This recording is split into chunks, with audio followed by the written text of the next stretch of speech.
वसुदेवसुदं देवं कंसचाणूरमर्दनं देवकी परमानन्दं कृष्णं वन्दे जगद्गुरुम्. How do we know what type of being we are? Intellectual, emotional, or being? During our life, do we have stages of each three characteristics? How do we know what type of being we are? Intellectual, emotional, or being? The moment you ask this question, be very clear, you are intellectual. The moment you ask this question, be very clear, you are intellectual. Whomsoever is having this question, they are intellectual. The emotional people will never have the question. Being level people will not even have this doubt. So if you have the question, be very clear, you are intellectual. And during our life, we do have stages of each three characteristics. Before you are married, I can say you are intellectual.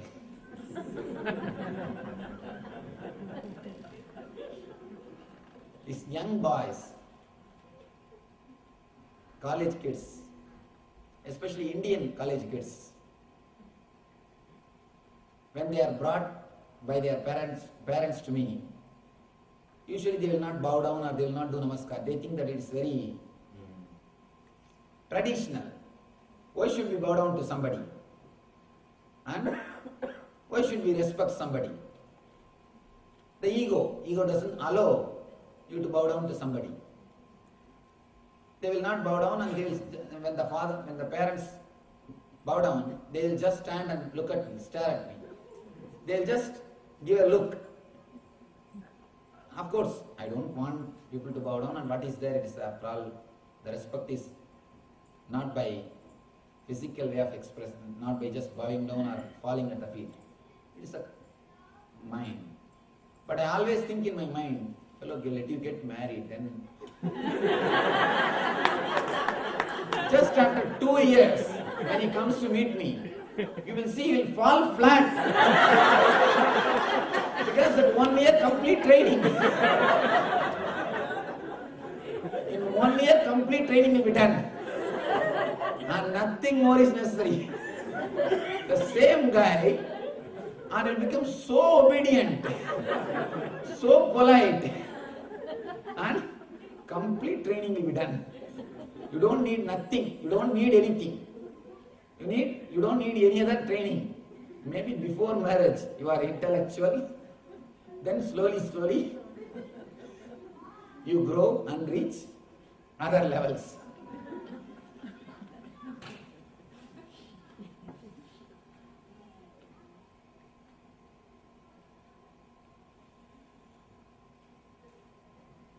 Somebody has written, I am not able to read some question. It starts with Pujya Swamiji. If you are here, you can come and read it out. I will answer. Because I am not able to read. One thing I am sure, it is English, that's all. I am not able to read. Let me tell you a story. This reading and writing problem. There was an advertisement in the newspaper. We want a salesperson who knows how to read and write French.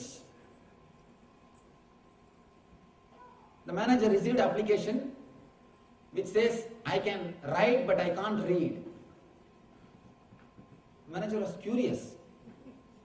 How can somebody write French and don't know how to read? He said, all right, let me see this guy. He called him for interview. This guy came for interview. And he said, please start writing. He started writing.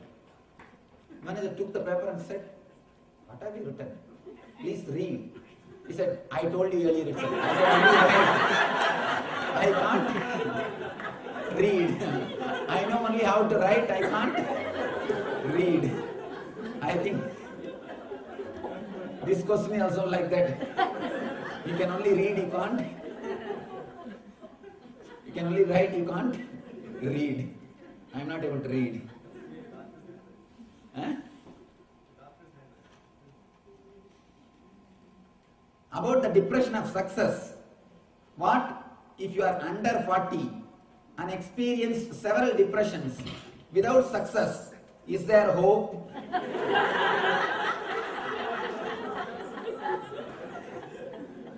Please be very clear. Then what you experienced is not depression. It is just failure. Yesterday I told very clearly, depression of success comes only for matured beings. It is a gift from divine. It is a luxury in the life. I tell you, depression of success is the ultimate luxury. All cannot afford it. To have the depression of success, you need two things. All your outer needs should be fulfilled and you must be intelligent. All your outer needs should be fulfilled. Second important thing, you need to be intelligent. Only when you have both all the outer things, all the outwardly comforts and intelligence to look beyond, you will have the depression of success. If you are depressed because of failure, it cannot be called as failure. It cannot be called as depression. It is just failure. If you are depressed without success, please be very clear. It is failure. It is not success. Listen to the Gita and learn how to work.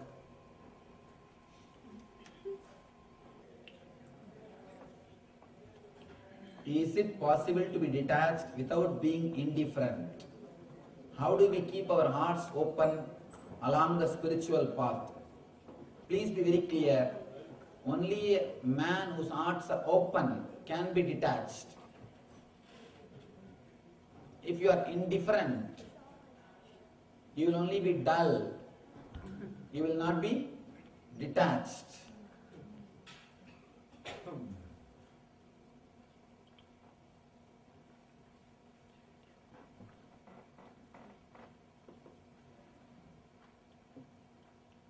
Only a man who can shower his being, who can shower himself completely, can detach himself completely. Be very clear. You never shower yourself on anybody because you are afraid that you may not be able to detach. The power to share and the power to detach is one and the same. If you can't share yourself intensely, you can't detach yourself. Person who struggles is off in everything. He can neither attach nor detach.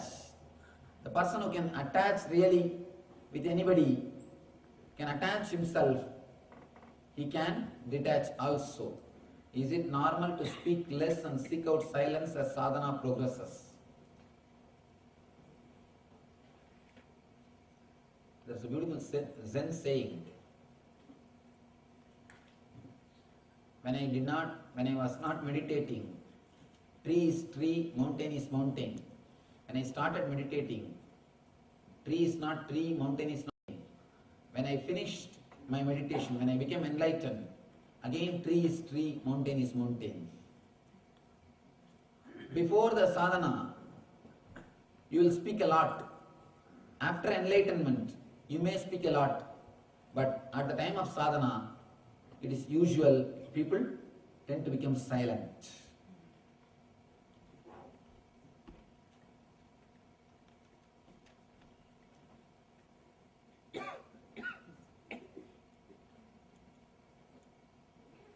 Please comment on desires. Most masters recommend sealing of desires. How can this be done? I can comment on desires, but I don't want to comment on most masters recommending. I can comment on the first part, commenting on desires, but I don't want to comment on this Second statement, most masters recommend sealing of desires. How can this be done? I tell you honestly, sealing of desires can never be done.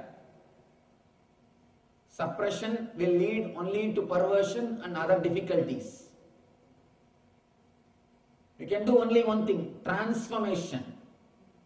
Transformation is the only possibility. Suppression can never be done. Whether it is desire related to sense enjoyments or name and fame or anything, the more you suppress, more you will poison your system. The more you suppress, more they go deep into your system. All you can do is only one thing, transforming the desires. If you want the transformation, enter into meditation, let your energies be transformed. Except transformation, there is no other way to escape from desires. Just divert the energy, let it become pure energy. When you transform, you will have the pure desire without directed towards any object. Desire without object is energy. When your energy is attached to some object, it becomes desire. When your desire is detached from object, it becomes energy. That is why in Vedic system we call desire as a Ichcha Shakti. Desire energy. As long as there is no object, it leads you to bliss. When there is object, it leads you to bondage. You can only transform or purify it through meditation. You can never suppress. Suppression will lead only to more and more problem, more and more troubles and problems. A small story. Very old monk, 80 years old monk, senior monk, was interviewed by a junior brahmachari, novice, junior monk. The junior monk is asking the senior elder monk, Master, how to control the bad thoughts? How long these bad thoughts continue to come in the mind? The senior monk says, I don't know how long it will continue to come. One thing I know, till 80 years they come.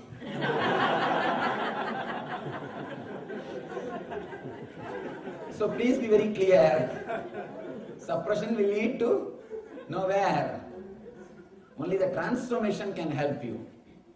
Work for transformation, not for suppression.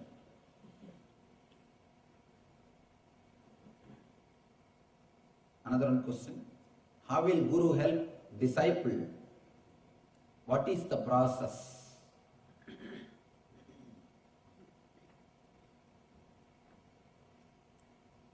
I think the whole Gita is the answer for this question.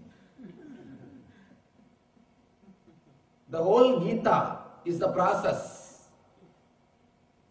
It starts with the intellectual clarity, then gives the experience, takes him through the whole path and puts him in the same consciousness in which he is living. The whole Gita explains the process. If you listen to the whole Gita, you will be able to understand the whole process. The whole Gita is the answer for your question. The question I have is, from future to past, you explain to us, the question has to do with astrologers and palmists. We have Astrologers and? Palmists are astrologers. Yes. Or who tell us our past and Yes. future. So some of them are correct, some of them are wrong. Does it have All something right. to do All with, right. Let me explain. The person who predicts your future, you see, if you are sitting here, can you see the past or the future clearly? You can't. If you are sitting here, you can see little more clearly, like India Doordarshan. And if you are sitting here, it will be like a private channels, little more clearly. If you come here, it will be like your personal PC. If you come here, it will be like directly seeing. When the TPS comes down, the person will be able to see more clearly the future and past. A person whose TPS is very low, he will be able to predict your future properly and clearly. The person whose TPS is high, he will not be able to predict clearly because his mind is continuously moving this side to that side and this side to that side and this side to that side. He will not be able to predict properly. One thing, the person who has established himself with his Nitya Atman or eternal consciousness, not only he will be able to predict, he will be able to change. That is why they say, there is a beautiful sloka, Brahma with all his difficulty, sweating with all the pain, he writes your life on your head. He writes by his hand on your head. Brahma's handwriting will be just erased by Guru's left leg. When he walks, he erases it. A man who is established in that eternal consciousness can just erase what is there in the future or in the mind.